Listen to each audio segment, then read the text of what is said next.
friends, welcome back to Backtracks Reacts. If this is your first time here, please come back so that the intro checks out. Today I have for you something a little special, because it's something that's never been done on this channel before. This is a series that is not coming out right now. It's not a seasonal anime. Crazy, right? That means I can watch this whenever I want, however I want, in whatever style. I think I could already do that, but like whenever I want. And if we want to do batches, we can do batches, which means I can set up for arcs and all that. That's an interesting proposition. So today's Shoshimin. What do I know about Shoshimin going into it? I know that it is by the same author as Hyoka. I have watched Hyoka and recently started rewatching Hyoka. We've gone with my brothers. We've gotten to the we've gotten past the Jumonji incident, and so we're in like the last 5 episodes. And I got a hankering for mystery, and so I'm doing this shit. So who knows if this is even a mystery? Honestly, it could not be, but pretty safe guess that it is. I know that there is an opening theme by Eve, and I know... No, I don't know. Cute girl. Kind of looks like Chitanda. Maybe I'm thinking of Fragrant Flower. We'll find out as we go along, but this is not your average reaction. No, dear friends. I have brought a notebook with me. The notebook that I should have used for college, but I'm instead using for watching anime. I'm gonna take notes in this one. We're gonna do the sleuthing. It's sleuthing hours, real sleuthing hours at 4:24 a.m. in the morning. This is the perfect time to start this, and the perfect time to proceed with it. We are going to be writing actual notes this time, like a detective, because that one fuck-ass episode of Call of the Night where like it tried to do a whole mystery thing, that was absolutely terrible. Let's be honest. Okay, so what I have here pulled up as homework is the rules mentioned in Hyoka episode 8 by what's his name? It's not Sekitani Jun. By Satoshi. The 10 Commandments of Ronald Knox, SS Van Dyne's 20 Rules, and I couldn't get anything on it. He said it was like was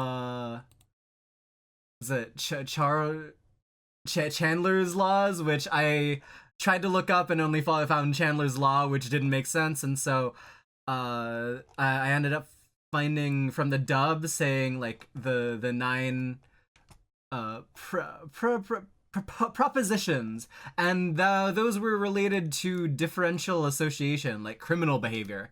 That checked out a little more, but it wasn't. Not entirely sure if that is even the case, and I couldn't be asked to look further, so I shall begin with reading these. These sound good, and keep in mind that these are rules and that they were immediately broken by Agatha Christie, so... Okay. Pulled up on the Agatha Christie fandom wiki, which is fucking awesome.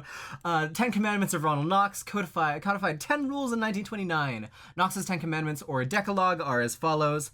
1. The criminal must be mentioned in the early part of the story, but must not be anyone whose thoughts the reader has been allowed to know, which has been broken many times. Many times.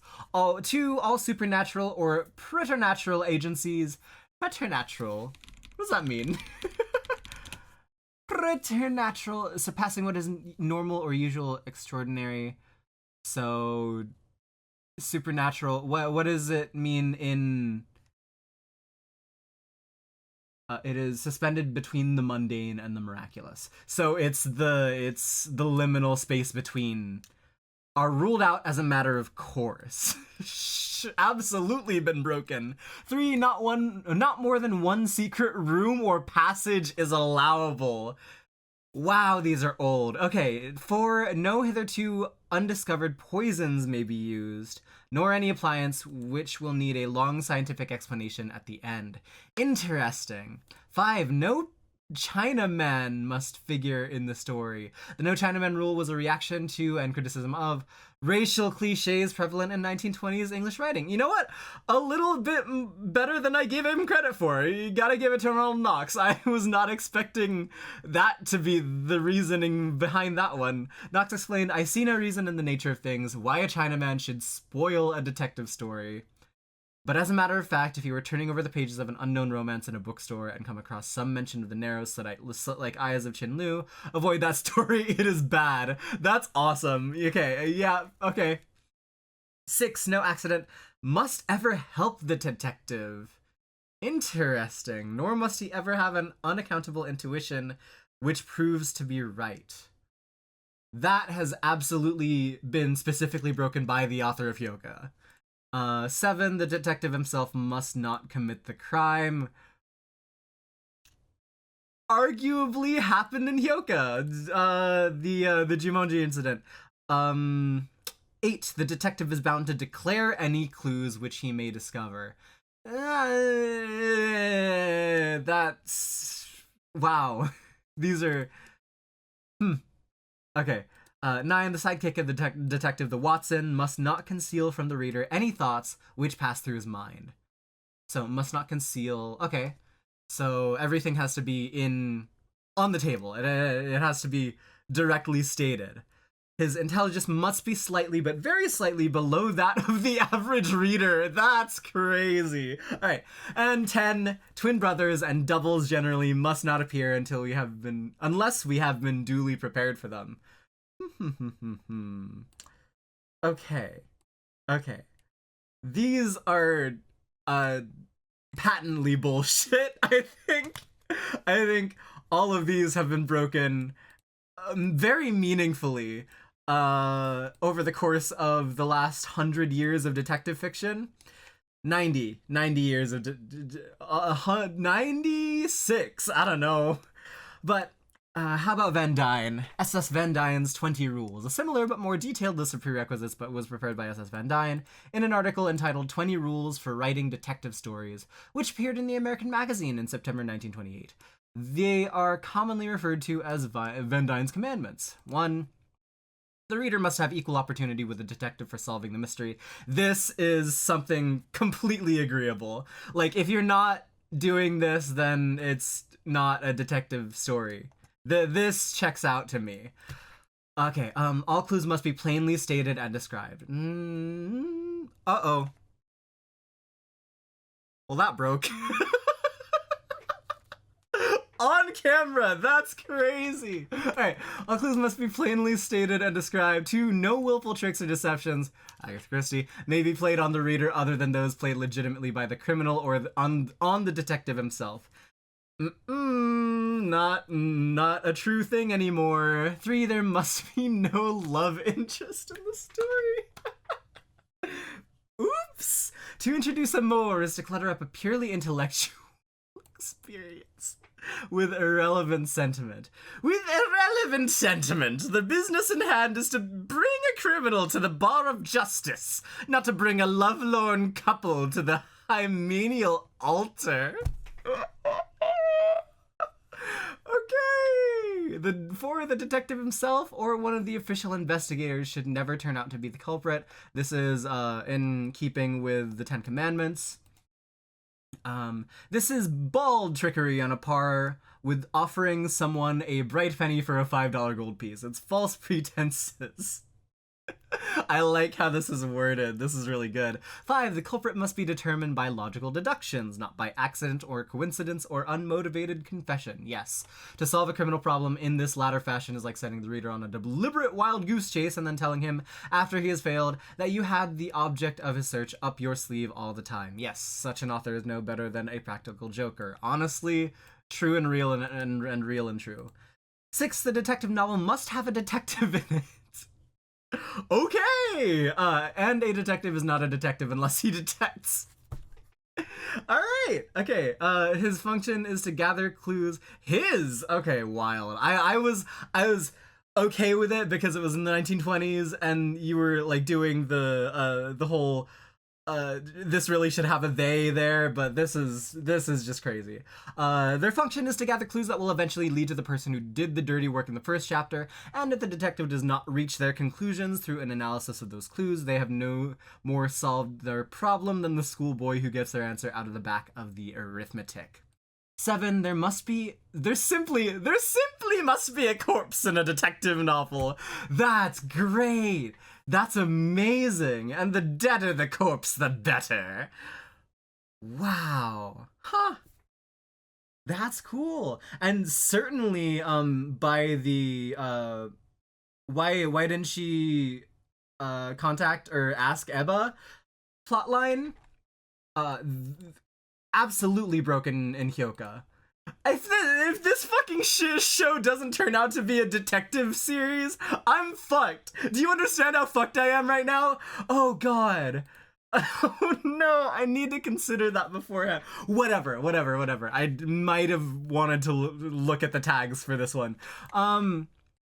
The deader the corpse, the better. No less a crime than murder will suffice. 300 pages is far too much pother for a crime other than murder. After all, the reader's travel and expenditure of energy must be rewarded. Like Oriki? Okay, lock in. Americans are essentially humane. Law that has easily been broken, and therefore a tip-top murder arouses their sense of vengeance and horror. I'm sorry, I assumed this was all British. They wish to bring the perpetrator to justice, and when murder most foul, as in the best it is, has been committed, the chase is on with all the righteous enthusiasm of which the thrice gentle reader is capable. Wow. Ooh. I'm sorry, buddy. Like, this didn't age 100 years. 8. The problem of the crime must be solved by strictly naturalistic means. Such methods from learning the truth as slate writing, Ouija boards, mind reading, spiritualistic seances, crystal gazing, and the like are taboo. Sure. A reader has a chance when matching their wits with a rationalistic detective, but if they must compete with the world of spirits and go chasing around about the fourth dimension of metaphysics, they are defeated ab initio. Cool. 9. There must be but one detective, that is, but one protagonist of deduction. Wow. One deus ex machine. To bring the minds of 3 or 4 or sometimes a gang of detectives to bear on a problem is not only to disperse the interest and break the direct thread of logic, but to take an unfair advantage of the reader who at the outset pits their mind against that of the detective and proceeds to do mental battle. If there is more than one detective, the reader doesn't know who their co-deductor is. It's like making the reader run a race with a relay team. Wow. That is mind-blowing to be a rule for a detective. Like, seeing how Hyoka worked and how the mystery is a space to explore the developments of each character is absolutely insane. Huh. Okay, wow. Like, these being the fundamental foundations of the genre. 10. The culprit must turn out to be a person who has played a more or less prominent part in the story, fair enough. That is, a person with whom the reader is familiar and in whom they take an interest, for a writer to fasten the crime in the final chapter, or on a stranger or a person who has played a wholly unimportant part in the tale is to confess to their inability to match wits with the reader.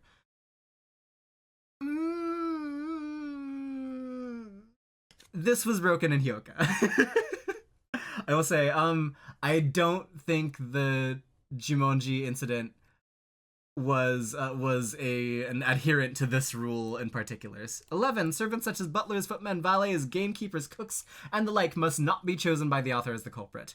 This is begging a noble question. It is a too easy solution. It is unsatisfactory and makes the reader feel that their time has been wasted. The culprit must be a decidedly worthwhile person, one that wouldn't ordinarily come under suspicion, for if the crime was the sordid work of a menial, The sordid work of a menial. The author would have had no business to embalm it in book form. That's wild, but also fair enough, yeah? Okay. 12, there must be but one culprit, no matter how many murders are committed. This, okay, I do want to cross-reference this with, like, the one other straight-up mystery, like, franchise that I have kind of consumed, which is Danganronpa. That checks out, right? There's only ever been one. There's only ever been one. I think so. And like all the third trials have been like 2 murders, but it's I'm really showing my ass by saying like the only other mystery I've watched is fucking goddamn Danganronpa. But like there's so much of anything, any media that is mystery, plot twists and reveals and all of that, holding back the suspicion, suspense, and all of that anticipation. It's baked into like practically everything. So it's not practically anything. Most things that have a coherent, cohesive narrative. But yeah, practically the only things that I've seen be at least somewhat interactive with that are, you know, mystery novels, Hyoka, Danganronpa, but it's a blind spot for me. I honestly am excited to get more into this. And I really do know I should read up on some Agatha Christie or some Holmes, who knows. We might get to it. I might be inspired. I hope I'm inspired by Shoshimin enough to read. Like that's the highest fucking form of, I don't know, anything that this could get me to do. To read? Insane. Yeah, sure. Let me just pick up a fucking book like I haven't not finished Salt, Fat, Acid, Heat or Respect for Acting. God, okay, next one. 12. No, one culprit. The culprit may, of course, have a minor helper, co-plotter, but the entire onus must rest on one pair of shoulders. Was that true all the time in Hyoka? Not really. No, yeah, the whole movie thing, kind of with the girl, the cool one, the Ice Queen or whatever what's her name? I forget. E. Fuyu. Nope. Don't got it. Yes, the entire indignation of the reader must be permitted to concentrate on a single black nature. That's, yeah, I like the I like the wording of that, but it's complete and utter bullshit. Secret societies, Camoras. Camoras? What is a Camorra? Mafia type criminal organization. Italian mafia type. Okay, interesting. Mafias et al. Et al. Is crazy. Have no place in a detective story. Here the author gets into adventure fiction and secret service romance. Sure. A fascinating and truly beautiful murder is irremediably spoiled by any such wholesale culpability. To be sure, the murderer in a detective novel should be given a sporting chance, but it is going too far to grant him a secret society with its ubiquitous havens, mass projection, etc. And I am okay with the him on that. You know how murders go. To fall back on. No high-class, self-respecting murderer would want such odds in his jousting bout with the police. 14. The method of murder and the means of detecting it must be rational and scientific. That is to say, pseudoscience and purely imaginative and speculative devices are not to be tolerated in the Roman policier. Policier? Roman policier. I feel like I'm doing a Hyakano stream. Roman policier. What does it mean? Oh, Wikipedia France, thank you. Oh, it just means detective novel. Cool. Okay. Little did I know I was doing a language thing. Pseudoscience and purely imaginative, yeah. For instance, the murder of a victim by a newly found element, a super radium, let us say, is not a legitimate problem. Nor may a rare and unknown drug, which has its existence only in the author's imagination, be administered. A detective story writer must limit themselves, toxicologically speaking, to the pharmacopoeia. Once an author soars into the realm of fantasy and the Jules Verne manner, they are outside the bounds of detective fiction, cavorting in the uncharted reaches of adventure. Sure, yeah, okay. 15. The truth of the problem must at all times be apparent, provided the reader is shrewd enough to see it. By this I mean that if the reader, after learning the explanation for the crime, should reread the book, they would see that the solution had, in a sense, been staring them in the face. Yes, that all the clues really pointed to the culprit, and that if they had been as clever as a detective, they could have solved the mystery themselves without going on to the final chapter. That the clever reader does often thus solve the problem goes without saying, and one of my basic theories of detective fiction is that if a detective story is fairly and legitimately constructed, it is impossible to keep the solution from all readers. Yes, that must be solvable. There will inevitably be a certain number of them just as shrewd as the author. And this is what we are trying to do right here, right now. If I solve one mystery from Shoshimin, I will consider this this whole thing a success. So that's the goal right here. We're setting it right here, right now. One mystery from the entire series. If I can get that, then we're good. Hopefully. Okay. Let's solve the mystery themselves. Going on to the final chapter. And if the author has shown the proper sportsmanship and honesty in their statement and projection of the crime and its clues, these perspicacious readers. Perspicacious? Oh my god. These guys read. Having or showing penetrating mental discernment, clear-sighted, shrewd. Yes, perspicacious readers will be able by analysis, elimination, and logic, oh no Oxford comma, to put their finger on the culprit as soon as the detective does. And herein lies the zest of the game. Herein lies the zest of the game. Herein we have an explanation for the fact that readers who would spurn the ordinary popular novel will read detective stories unblushingly. 16. A detective novel should contain no long descriptive passages, no literary dallying with side issues, no subtly worked out character analyses. Okay, a rule already broken. No atmospheric preoccupation. Such matters have no vital place in a record of crime and deduction. Disagree heavily. Like, these are completely in keeping with, being able to set up red herrings. All of that, like, the narrative trickery. Yeah, I guess that, Van Dyne might not be down with narrative trickery to that degree, but we've certainly evolved past that in the mystery genre. Such matters have no vital place in the record of crime and deduction. They hold up the action and introduce issues relevant to the main purpose, which is to state a problem, analyze it, and bring it to a successful conclusion. To be sure, there must be a sufficient descriptiveness and character delineation to give the novel verisimilitude, but when an author of a detective story has reached that literary point where he has created a gripping sense of reality and enlisted the reader's interest and sympathy in the characters in the problem, they've gone as far in the purely literary technique as is legitimate and compatible with the needs of a criminal problem document. Interesting. So I guess this is why this whole thing ties into the propositions of differential association, which is criminal behavior.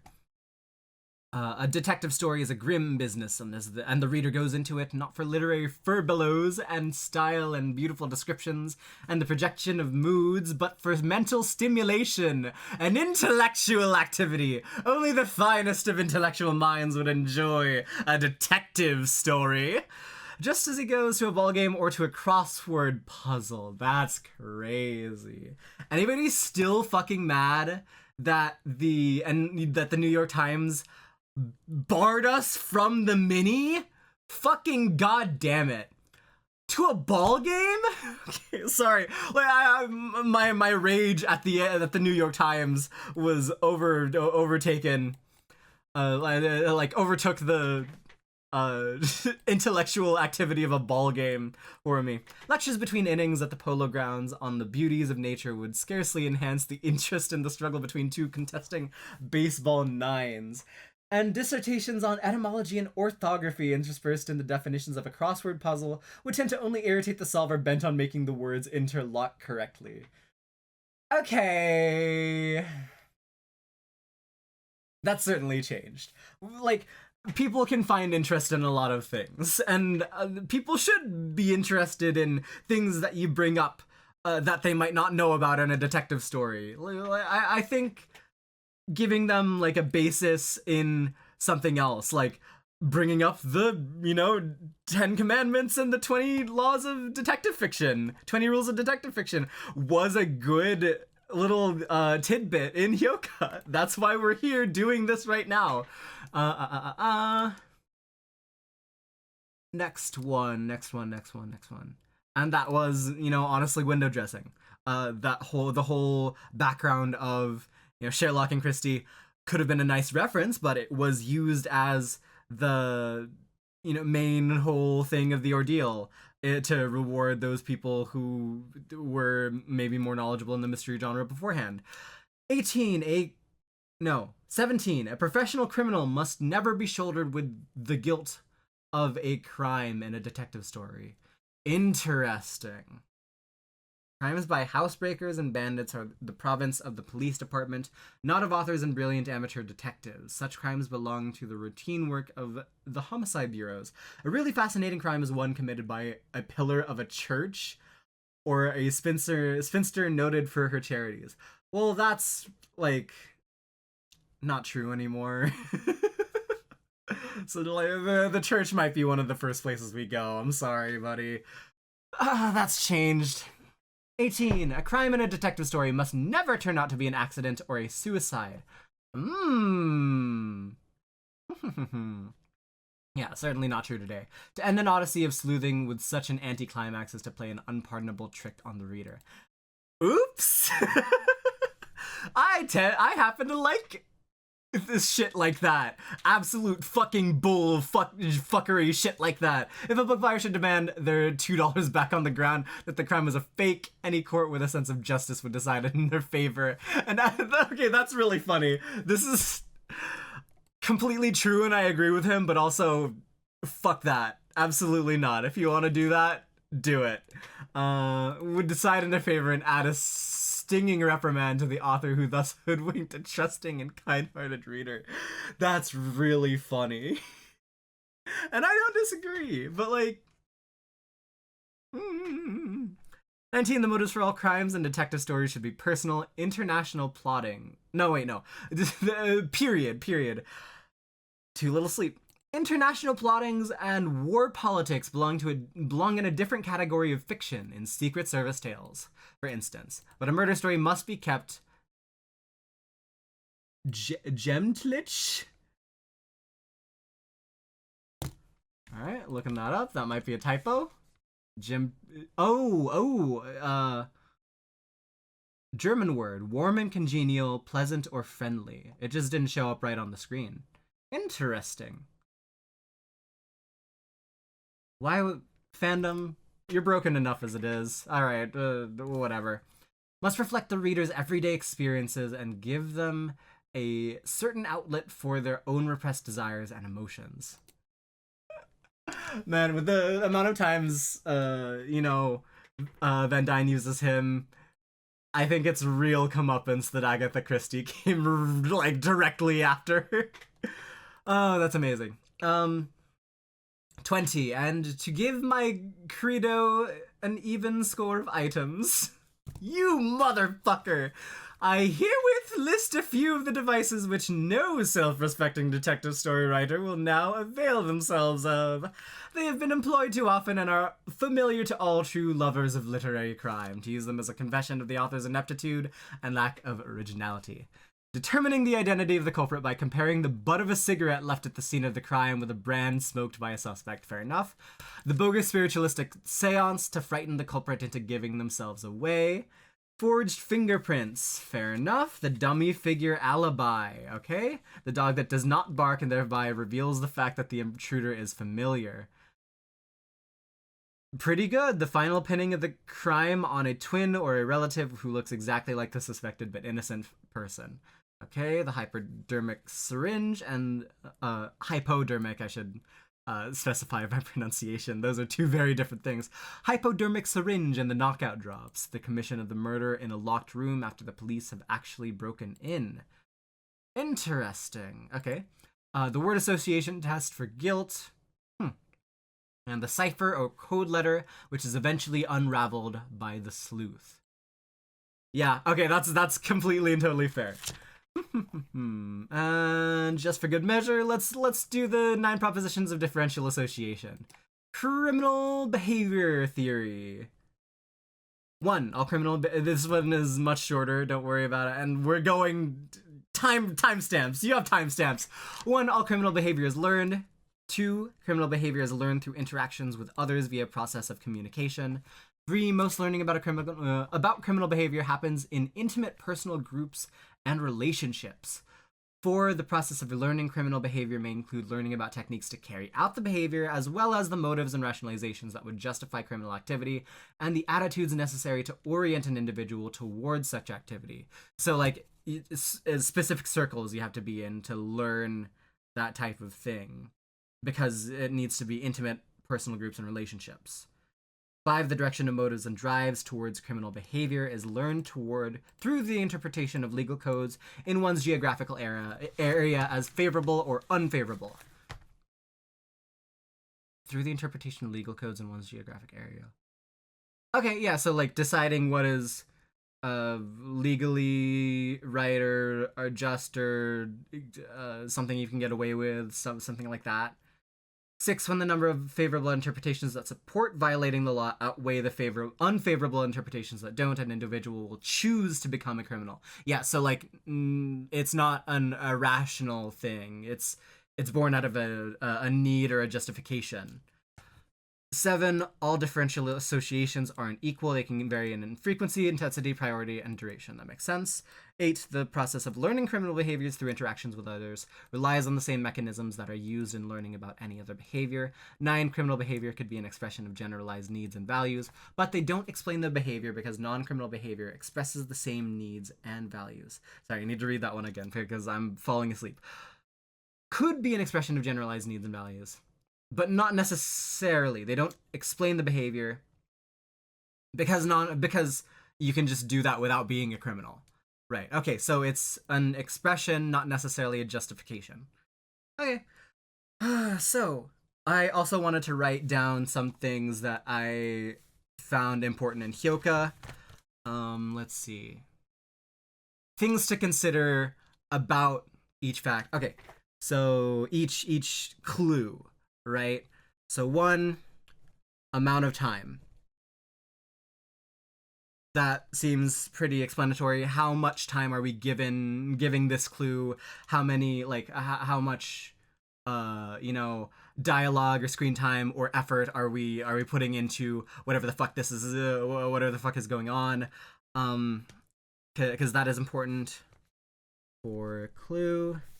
2, what it means to the characters. Because in Hyoka, it is insane how intricately well woven the characters are into each of the mysteries, and how we can express their kind of honestly differential association, like, to the crime, how they relate, how they what objects or pawns or perpetrators they associate with, what they find interesting about the crime, stuff like that, because it's all different. Eru is more into the motives, Oriki into how it was all done, and then Satoshi the database, Mayaka Fuck, man, I don't know. I'm too tired for this shit. Um, like what it would mean for the characters in terms of, yeah, if a clue goes this way. Let's see. Anything else I wanted to consider? Uh, uh, uh, uh, uh, uh,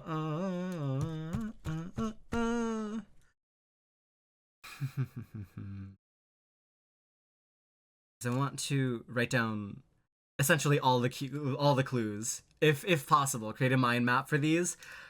God, this is gonna be a commitment, but I'm ready for it. What are we doing? Amount of time for clue. What it means to the characters. Uh, uh, uh, uh, anything that could also be, because like this is the puzzle solver side of things. This is not for writing. This is for actually getting into it and solving it.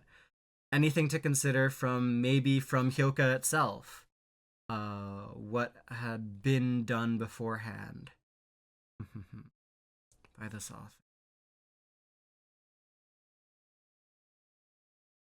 I'm not too sure that there's anything else. I made a great showing for nothing, but I think we're ready. I think we're prepared.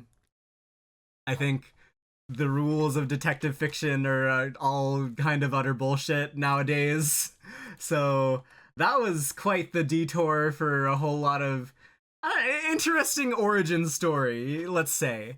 But let us jump in to Shoshimin. What is the subtitle for Shoshimin? Ordinary life, something like that. I didn't even go into how to become ordinary. Yeah, okay. I didn't even know the subtitle coming into this. So, jumping into Shoshimin. In 3, 2, 1, play. This is certainly one that you would want a timer reaction for. Alright. Woo! Our Haru Ride! How to Become Ordinary series. That's not Eve. No, it is.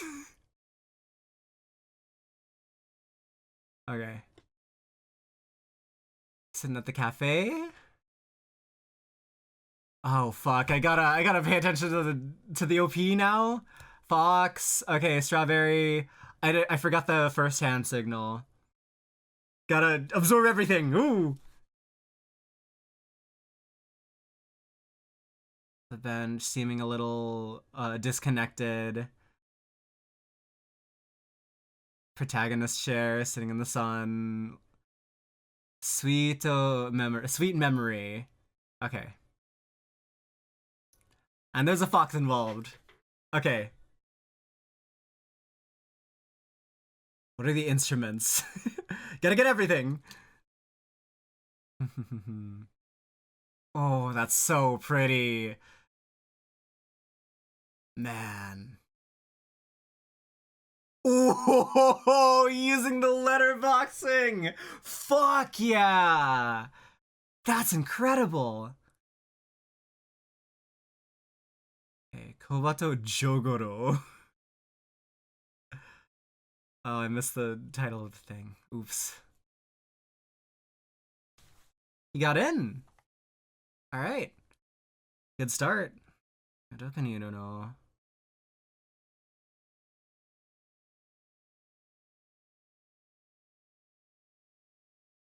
Our first mystery. Oh, so they've been childhood friends, maybe?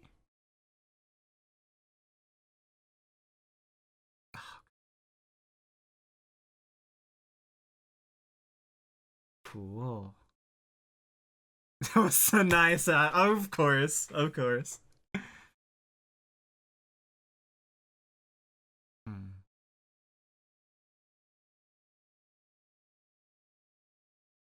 Hinayomiya? No shot.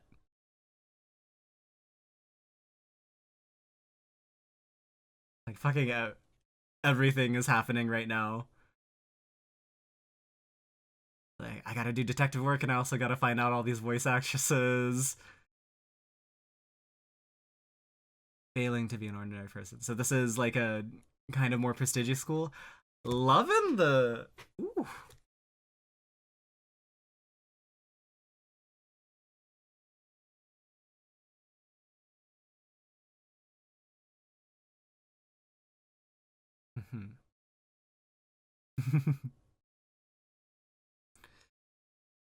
Okay, so as opposed to Oriki, we're already different.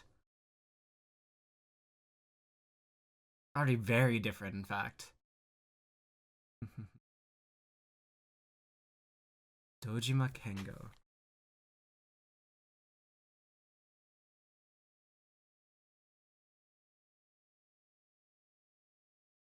Interesting that she's not the older of the two friends.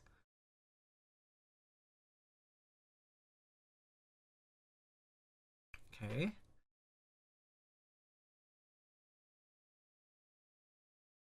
Banger. Starting out with the cafe scene.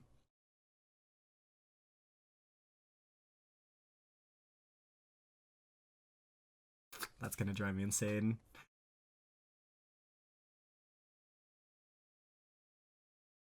It's gotta be her, right?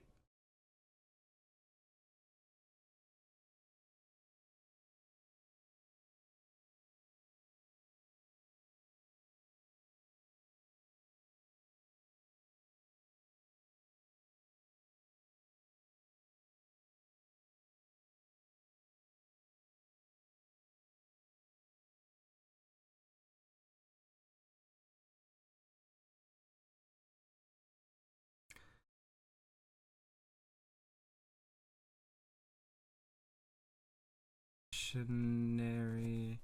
Writing without fucking looking at that shit. Okay. Sure, honestly.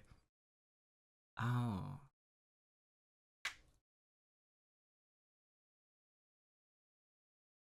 I'm good at information, details, knowing people.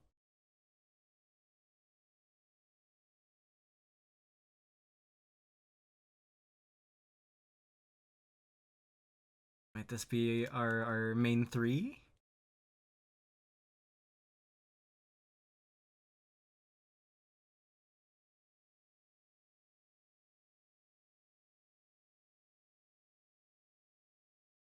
Wow. Shoshimin. Ordinary person. Stand out.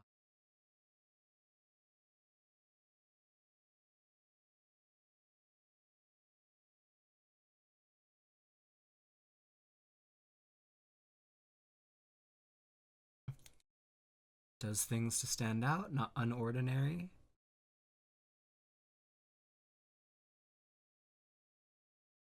It's a good descriptor. Because if he's involved in anything that might be. God damn, it looks so good.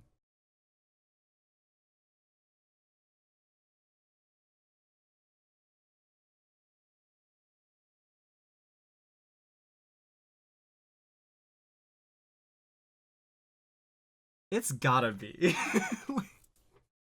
Okay.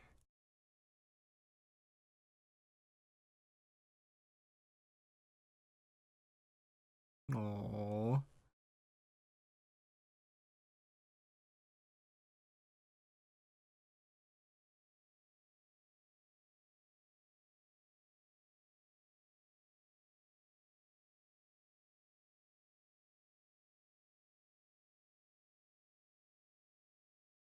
Oh. Imposing.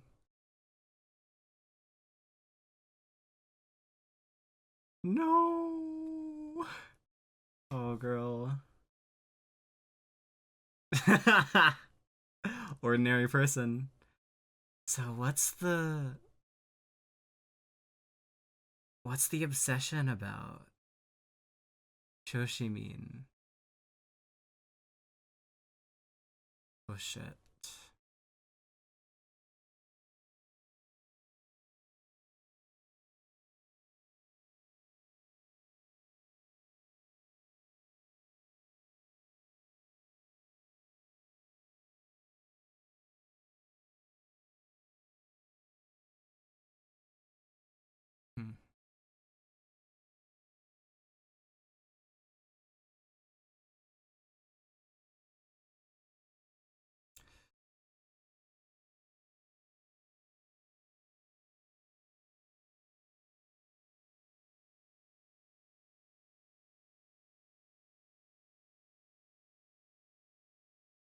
Change for gem.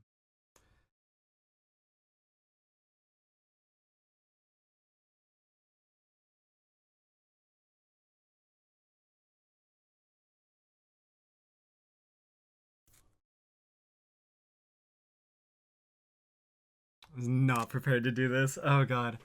Okay. So I'll probably stitch this with like an episode 2 and 3 reaction. Make it a big, big video.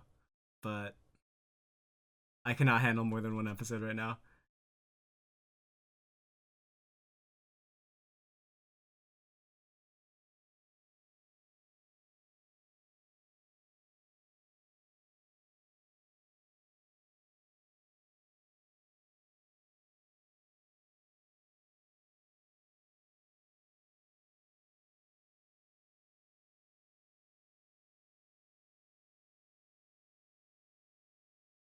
Sorry. Sorry, it's the Uma player in me.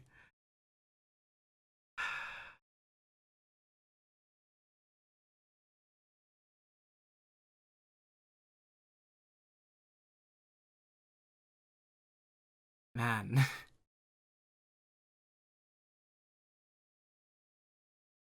Like it's wild. The enjoyment is overflowing already, and I don't want to be taking notes and doing shit.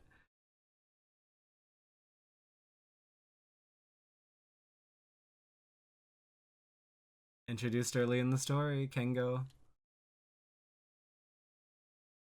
That's a detective hint. Or detective. Oh, that's one of the commandments. That one. Eat one strawberry tart after dinner. Wow, so soft.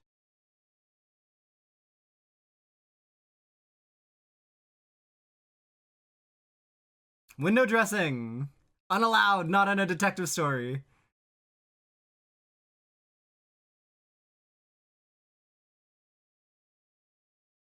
Hmm.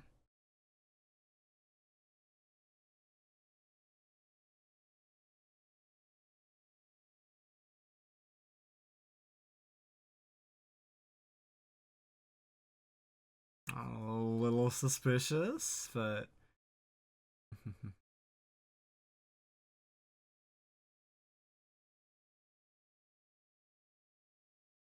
uh. Damn. Fucking flake, man. So good.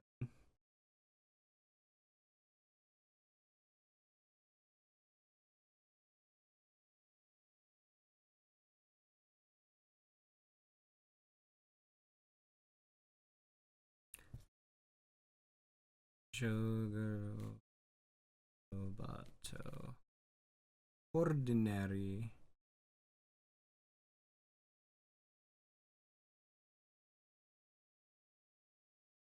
Fixation.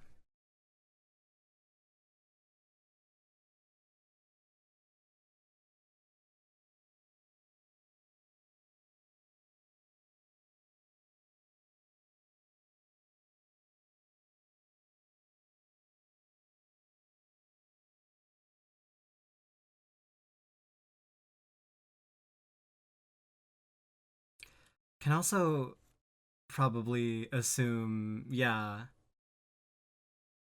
this might be more important than just or like the Passette might have more valuable things than what she was saying was in there.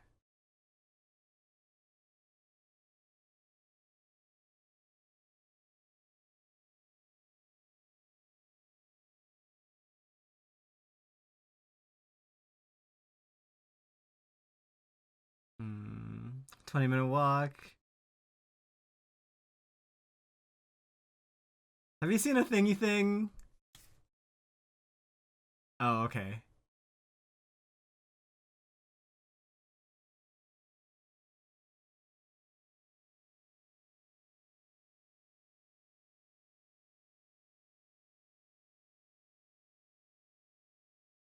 Hmm. Moving between Yeah.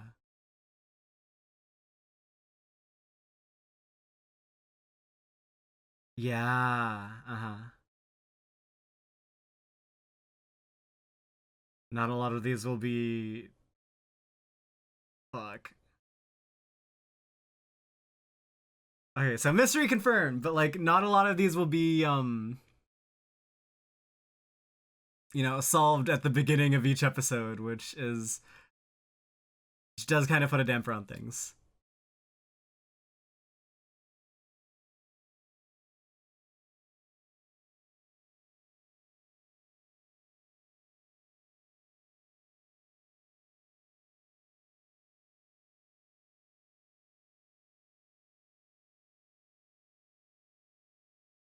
Mm-hmm.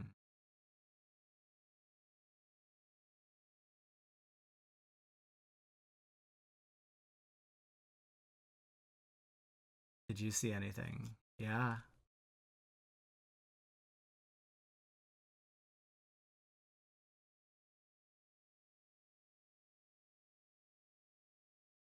Mm.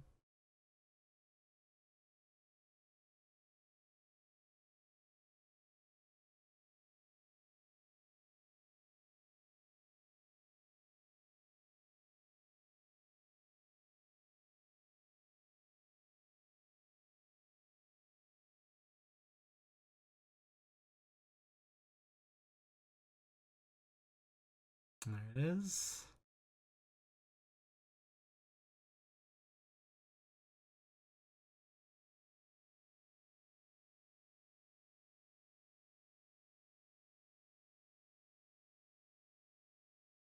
Confession letter?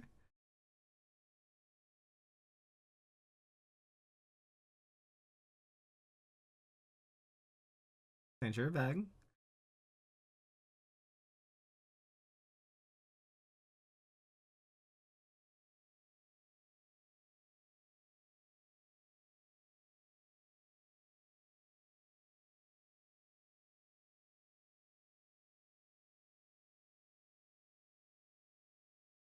It's good.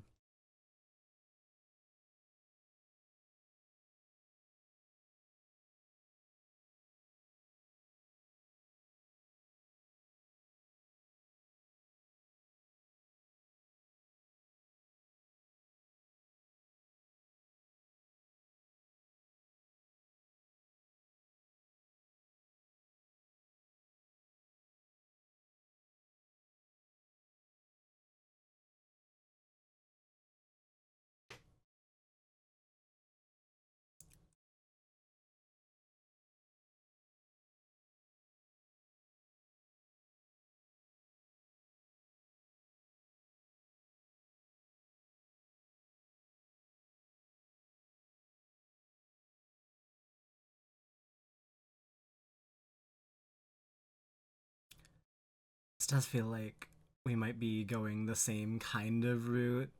The logician in Kobato, and then like more on the emotional motive side of things with Osanai.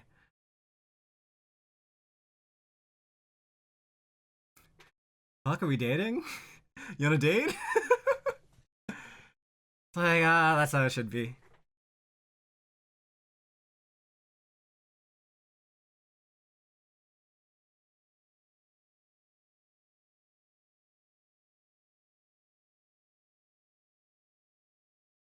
End of the time.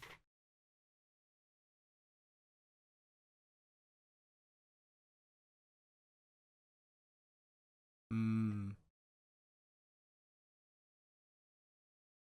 Yeah, so he was out there the whole time.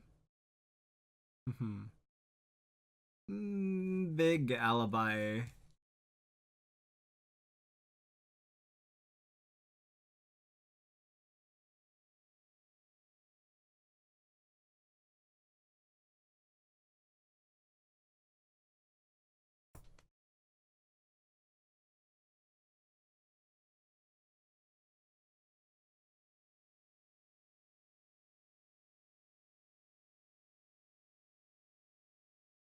Oh,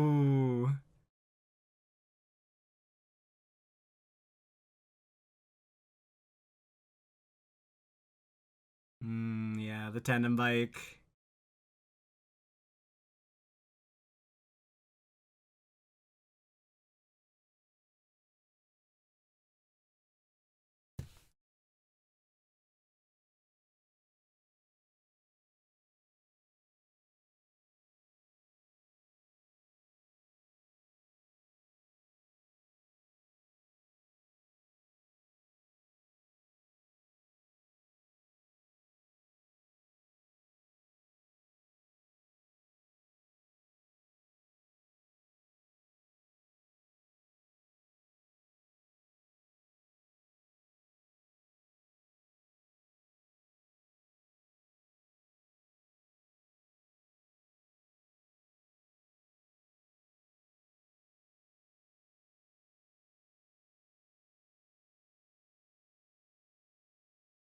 Wow, and that's said diegetically.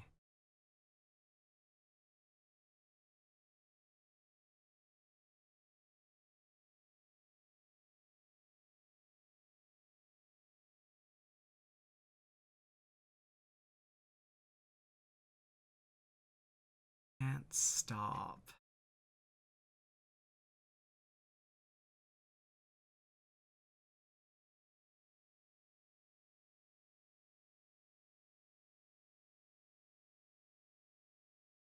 Last two, let's get it. Hmm.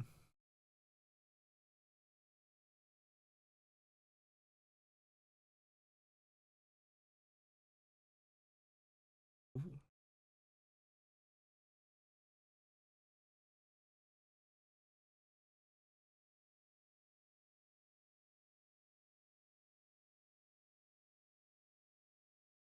Hey.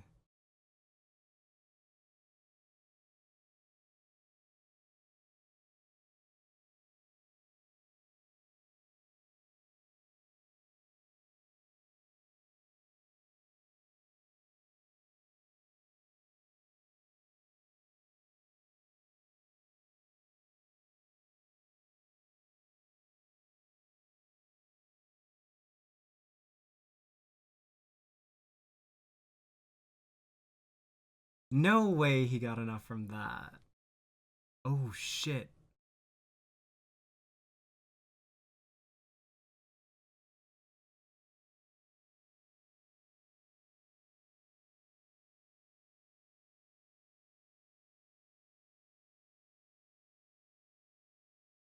Oh. You like ground tart?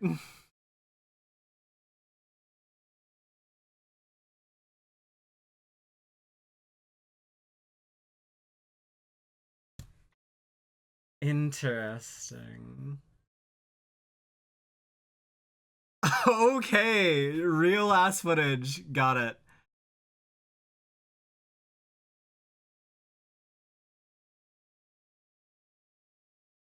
Yeah. God, man. This type of ending looked really good in 2017. Oh my god.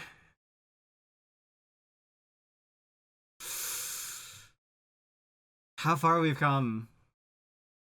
Like that's impeccable.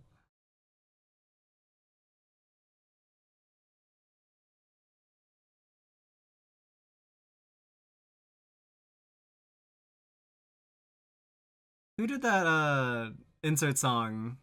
I am curious about that. We'll figure out the OP and the ED later. But oh cool. Oh,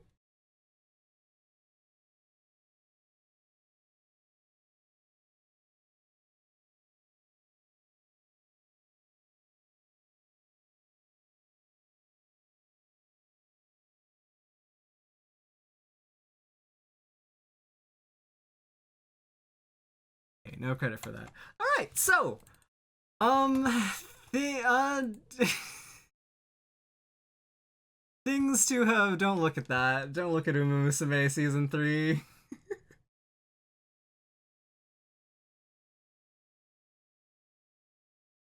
Okay.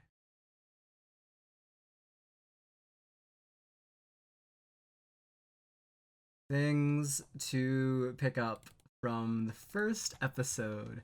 No, God. Okay. Okay. Sheep costume. Sheep costume. Kitsuji no kigurumi. Okay, so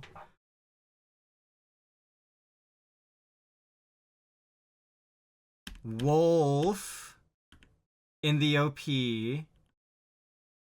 they're pretending to be ordinary. So this is the big this is the big tie. What makes these characters like accomplices or what have you? Kind of Kizumonogatari. Like the bond that they have between them, the worries that Osanai-san has of Kengo being imposing. Okay, we gotta do voice actors. We gotta do voice actors first and foremost. Hinoyomiya! Oh, all right. And then I didn't get a good grip on Jogoro. Maybe Ono Kensho? Nope. Shuichiro Umeda. Anything that I've seen? Vigilantes. Oh, Vigilantes main character. Haven't finished it. Oh, Nukumizu! Okay. And anything else? Akira from Zom 100. Oh, wrong Pochita. Oops.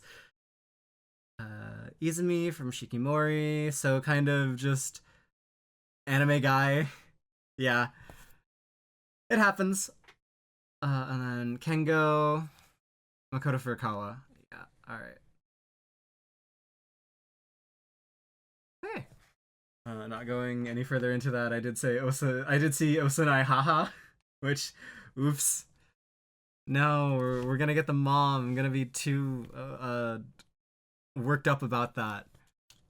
Okay, so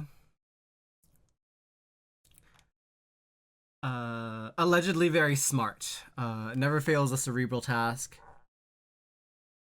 Fails a cerebral task. And then, okay. Is a bit brutish, but you don't need to be afraid.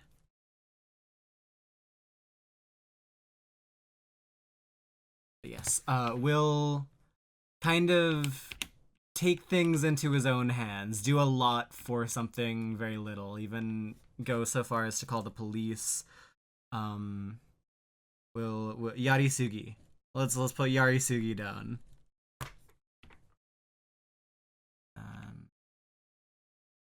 Okay. Sweets lover. No clue how this can factor into anything, but you know, it's good to write it down. What do we like? What do we really actually know? Sweets lover, American sweets lover, or balanced taste. Okay. What does that factor in? She's so cute. She's like a fucking penguin girl. I don't know. Does that make sense? I know that the fox is supposed to be.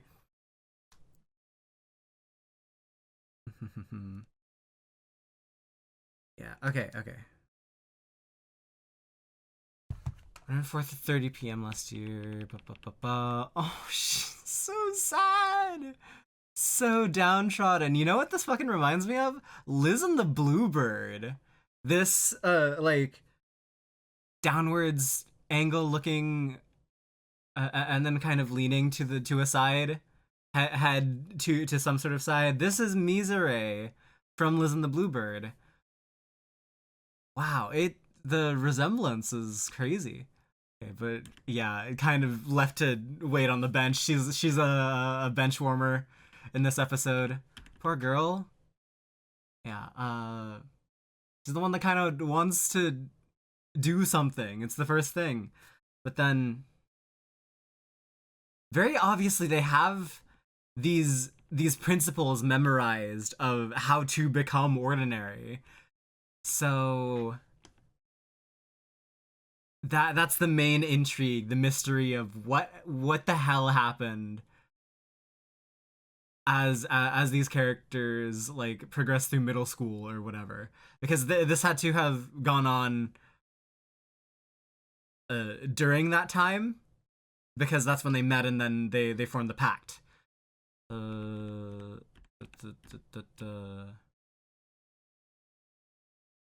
and Kengo invites him to this search because obviously he knows that Kobato would be Jogoro. Jogoro. First name. Gotta know what the first name is. Jogoro Kobato.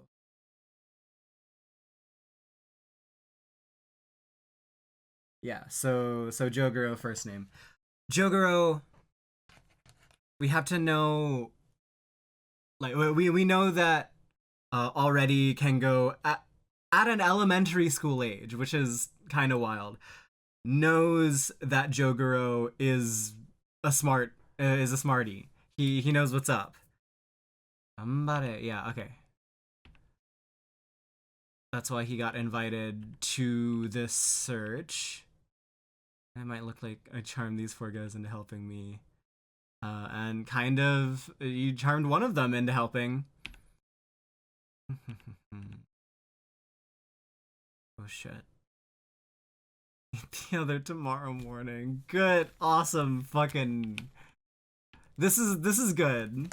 I heartily, wholeheartedly welcome another Hinayomiya character who's just cannot stop eating. Wow. All the settings look so good.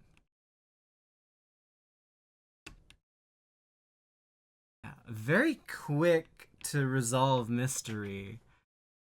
Not really much time in the middle of like providing the necessary hints and then doing the reveal. I think that does speak to the abnormality, unnormal, unordinariness of. Oh yeah, what was she saying about like is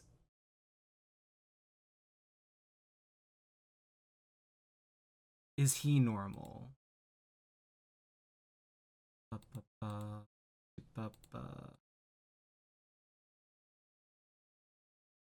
Yeah, very detail oriented. Every detail. Um, it's an interesting dynamic between Oriki and Chitanda as a main character duo. Oriki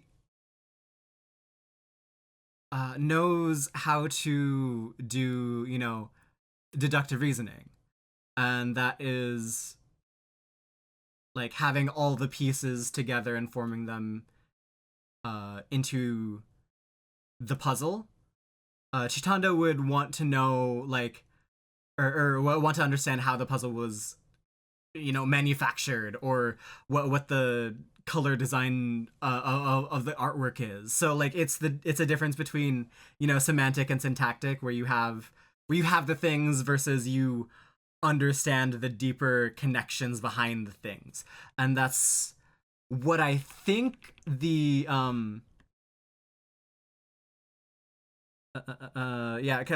Jogoro's unknowing of what this is initially, because like we all know what it is on first glance. Like we know it's a love letter, and Osanai knows it's a love letter,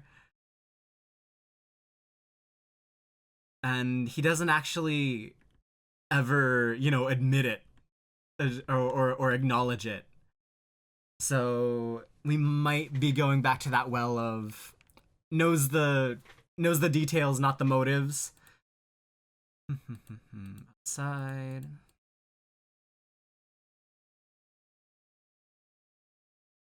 Okay. That's the gist of it.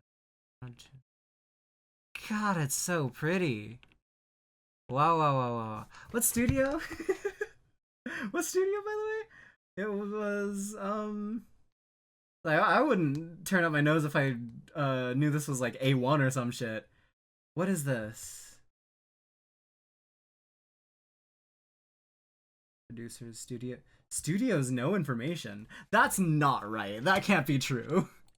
Annylist, you're fucking with me. SHOSHIMIN.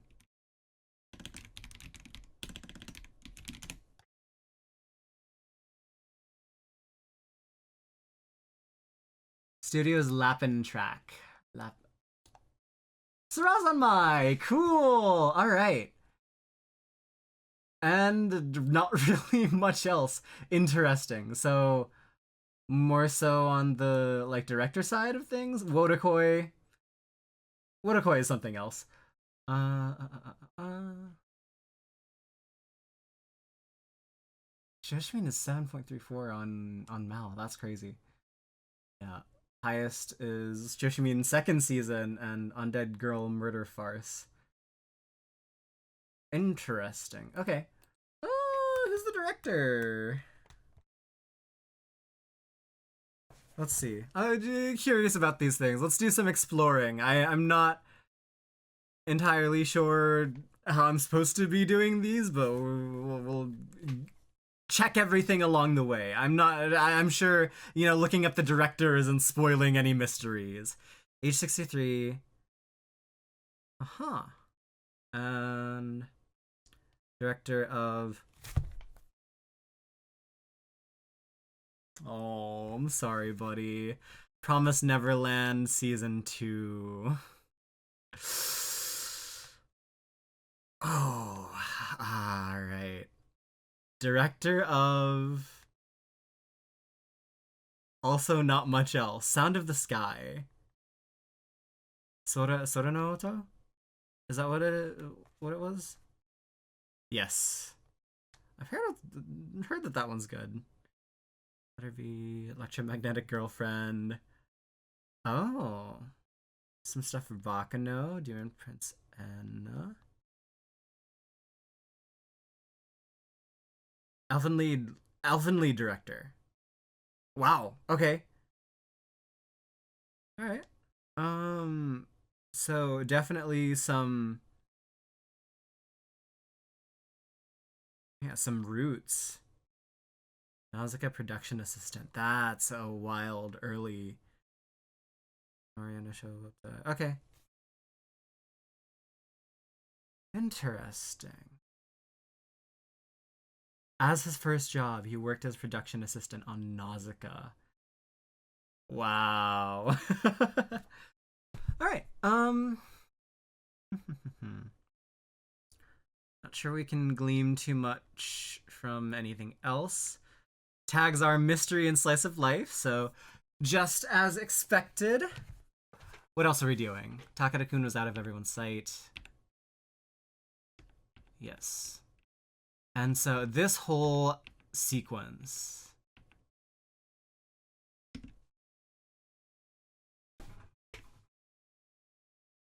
About what he said earlier, that we'd... Omaera tsukiattereba... That we'd understand if we were dating. So after they, talked and he said, like, you two are dating, right? They did have a little bit of a conversation afterwards. And so, like, they asked, how do we tell if we're dating? So they don't know.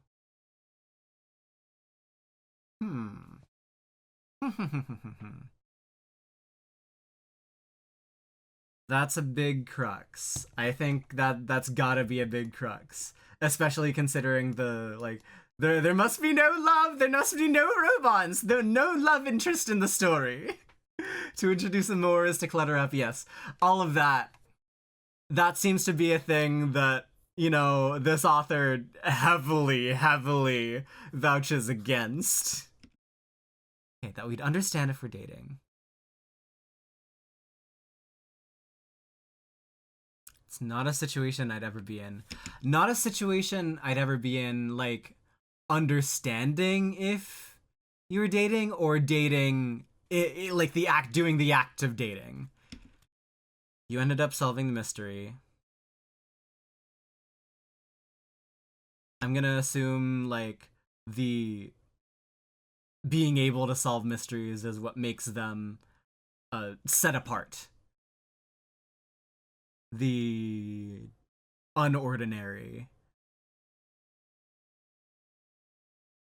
And so time passing, that's what I get from this. Like they're having the conversation and we aren't privy to it.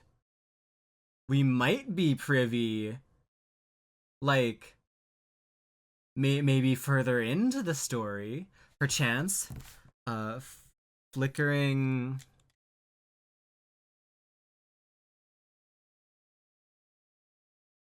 conversation. So maybe that might be useful for later. The surprise tool. If you can't stop, you can use me as an excuse. I hesitate to, you know, attribute this all to the mystery element of things. Mystery, like if you can't stop solving mysteries, if you can't stop pushing out of the boundaries of being ordinary, you can use me as an excuse. You don't need to hold back. You promised. So the two of us create our moments of peace.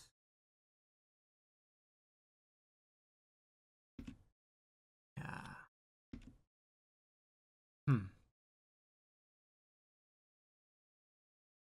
Very important sequence. Why? We have no clue. But yeah. On the tandem bike, which is interesting. They are willing to do stuff, you know, against the rules and laws. Kind of, differential association. But also no clue if that's even relevant still. But wow. Okay. This part, because this sets up another mystery.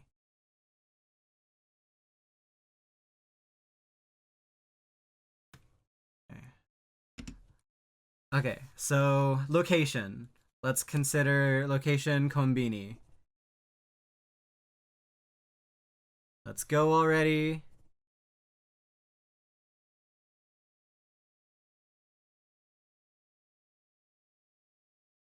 Can't be there in 10 minutes. Delinquent looking group.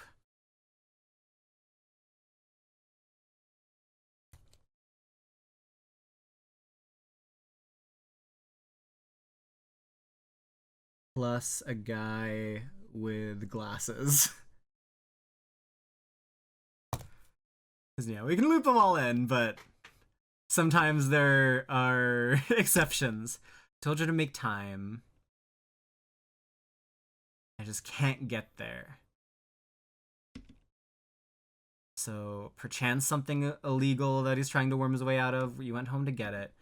Bike, you went home to get your bike.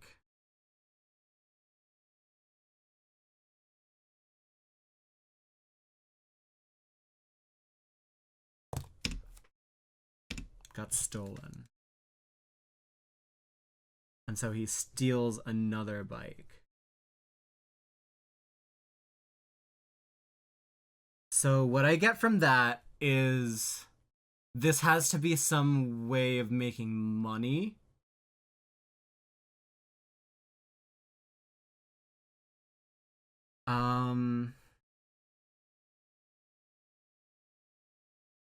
Or something, I guess it could be blackmail, but like it's something that is it's like actually urgent for this group, which doesn't really, you know, rule out a lot of things. Strip club is one of the things that it rules out, but Zaki-san, did you hear that? Sakagami says his bike got stolen.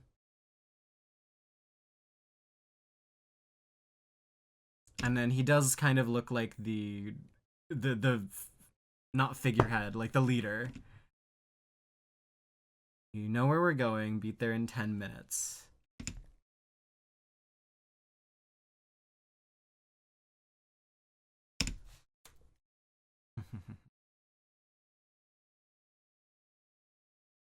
And then they all go off on their own bikes.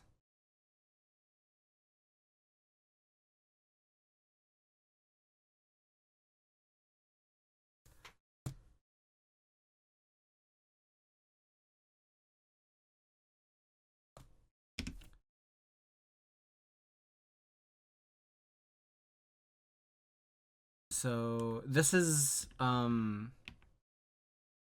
we get a sense of distance from this place? Let's see. No, not really. It's just that they...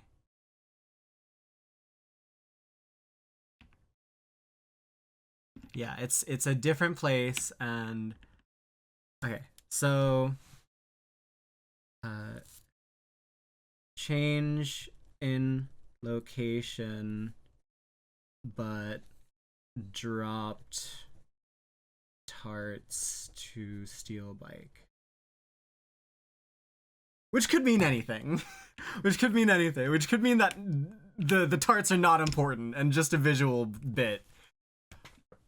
But like those are important. Those are like actually absolutely seasonally essential. Those go away. And so this is completely urgent. What could be so... Fuck. Fuck.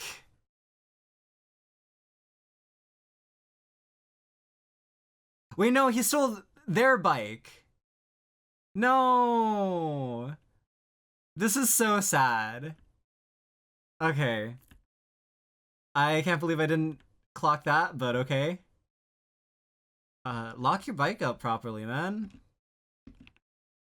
That's tragic. It's last two. Okay, and there's the bike. It shows the bike. Yep. And there it goes. Okay.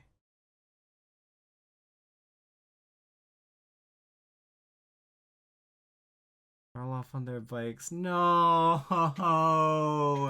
No.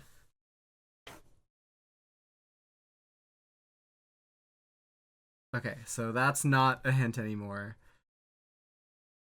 Our bike got stolen, dropped tarts.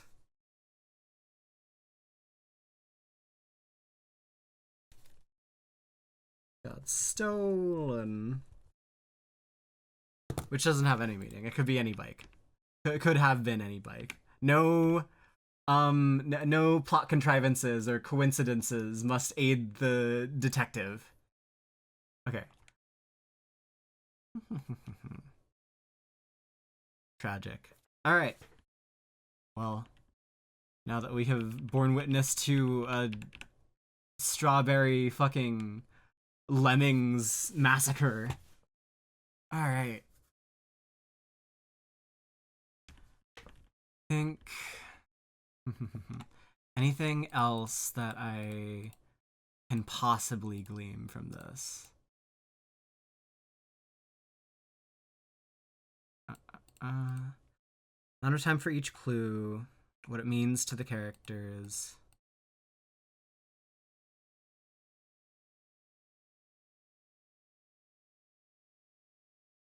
Was Kengo like we got a spotlight of Kengo being kind of rash, indulgent in what he wants to do. Yes, a brutish Yarisugi. Joguro, I think like establishing that link of being unordinary is the biggest the biggest hook of intrigue for the main two in this episode. And we'll go on to explore that later. But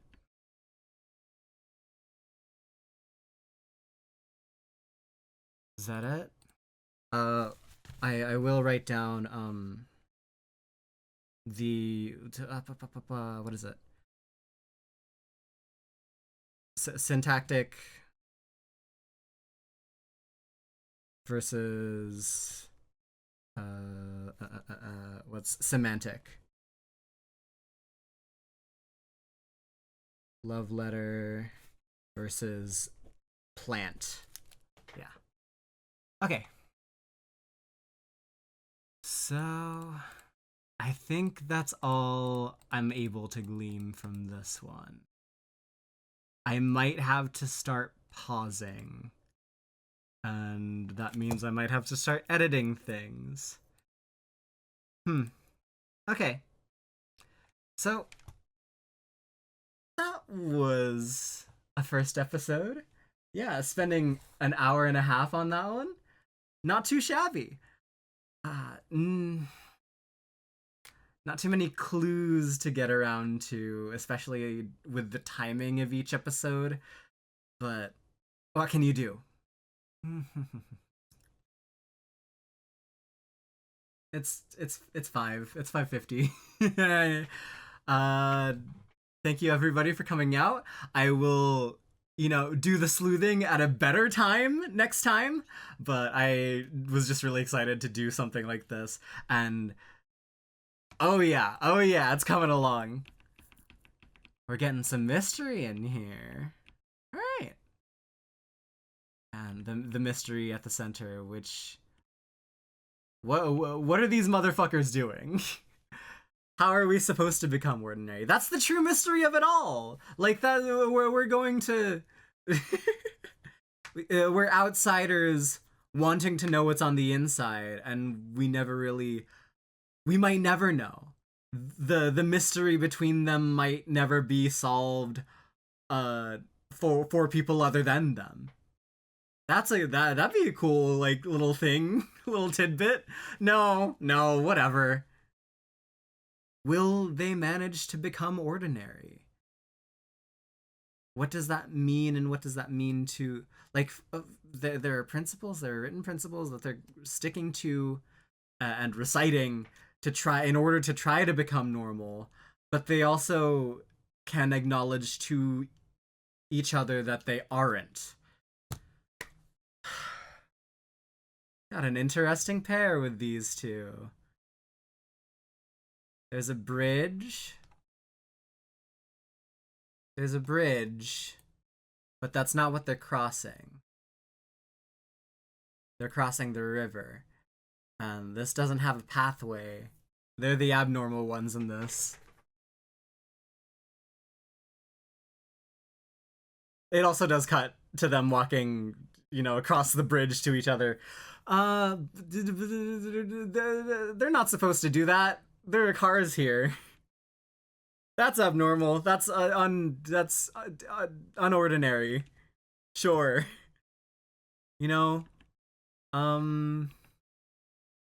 Maybe something to do with mental health.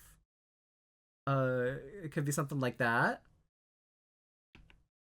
Would be interesting.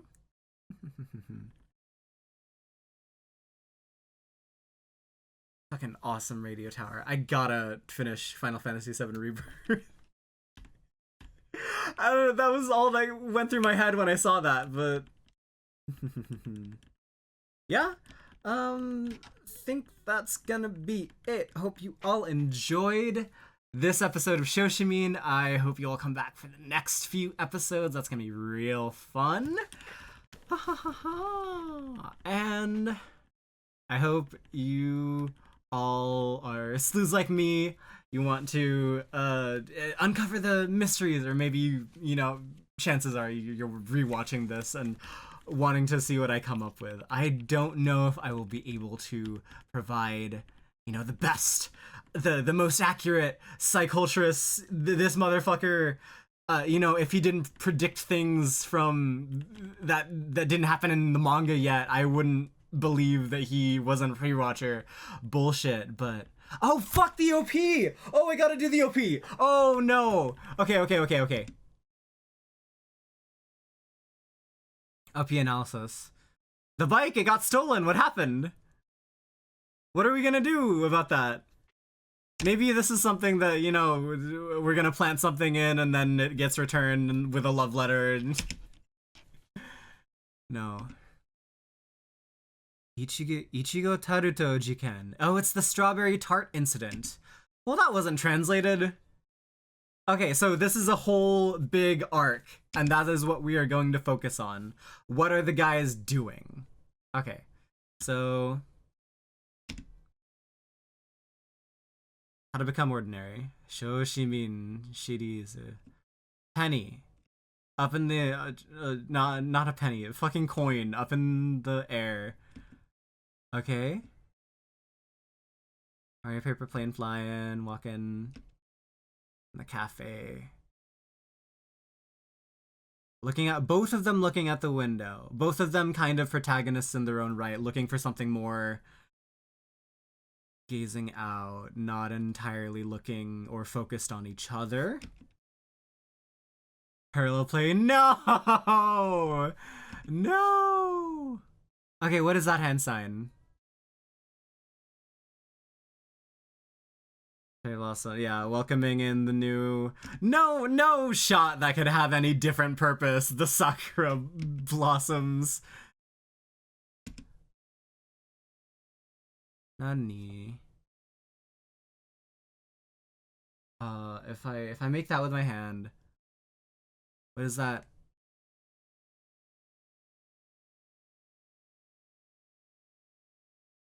Like a dog? Shadow puppet. Yeah, I should just look at the shadow.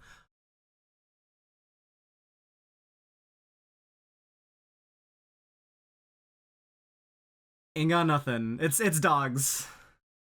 We'll hope.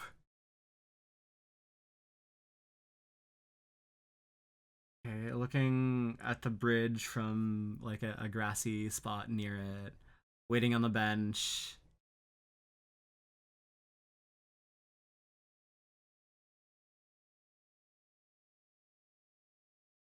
The sweets lover thrown backwards, but then, the direction of vision where they're looking is very fluid. They're not really floating or falling anywhere in particular. Just kind of wandering in their cloudy form. Are they okay?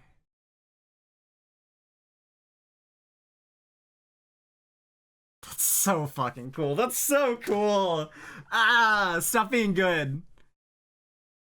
Like, when does that ever happen? Playing with the letterboxing. Are they ever shown to be on the ground?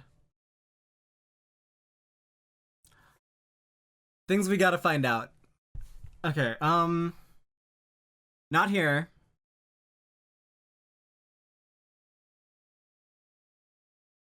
Implications, but not entire. Okay, they're walking here. So, okay.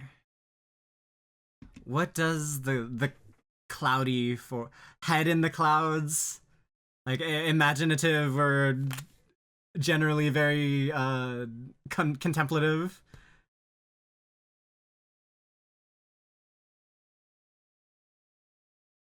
Okay.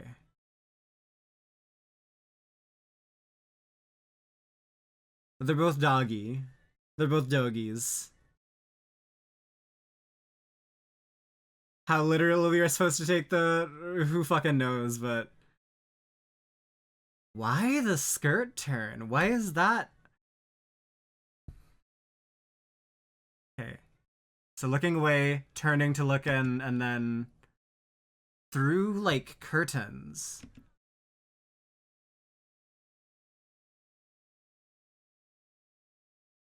But still, this doesn't even look like it's on the like it's on clouds. It looks like it's on the water. Yeah. Yeah, they're making splashes. So, wow. It's crazy how little sense I can make of this.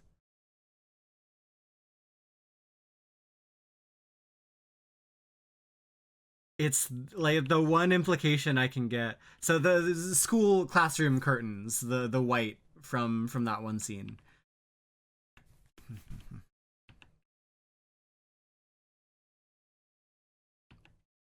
Really impressive. Oh, yeah. And this one character who I am immediately interested in. and then never got brought up again in the thing. Wonderful, wonderful. I'm so glad to be in a space of just complete and total unknowing right now.